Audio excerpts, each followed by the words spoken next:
বলিউড তারকা প্রিয়াঙ্কা চোপড়া ৩৯ বছর বয়সে সারোগেসির মাধ্যমে কন্যা সন্তানের মা হন। তবে মা হওয়ার আনন্দের আড়ালে লুকিয়েছিল গভীর অনিশ্চয়তা আর দুঃসহ অপেক্ষা।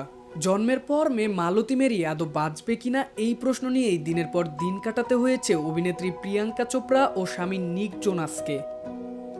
সম্প্রতি এক পডকাস্টে সেই কঠিন সময়ের কথা অপকটে জানালেন প্রিয়াঙ্কা। সারোগেসির মাধ্যমে ২০২২ সালের ১৫ জানুয়ারি কন্যা সন্তান মালতী মেরির জন্ম হয় প্রিয়াঙ্কা চোপড়া ও নিক জোনাসের ঘরে। তবে নির্ধারিত সময়ের অনেক আগেই মাত্র ২৭ সপ্তাহেই জন্ম হয়েছিল মালতীর।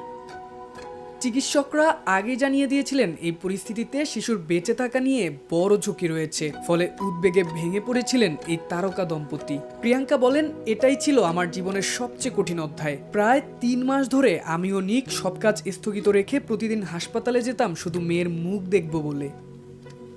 এই কঠিন সময়ের মধ্যেই আরও এক মানসিক চাপ আসে তাদের জীবনে। হঠাৎ তারা জানতে পারেন মালতীর জন্মের খবর সংবাদ মাধ্যমে প্রকাশ হতে চলছে।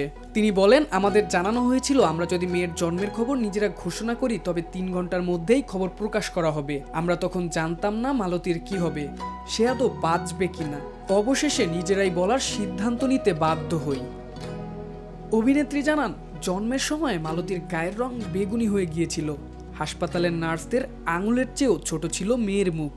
সেই দুঃস্বপ্নের দিন পেরিয়ে মালতী যখন সুস্থ হয়ে বাড়ি ফেরে তখন আবেগঘন হয়ে পড়েন প্রিয়াঙ্কা। তিনি বলেন, আমাদের বাড়িতে একটি বড় মন্দির আছে, সেখানে প্রথমে আমি কেঁদেছিলাম, ভয় থেকে নয়, কৃতজ্ঞতা থেকে, কারণ মালতী বাড়ি ফিরতে পেরেছিল।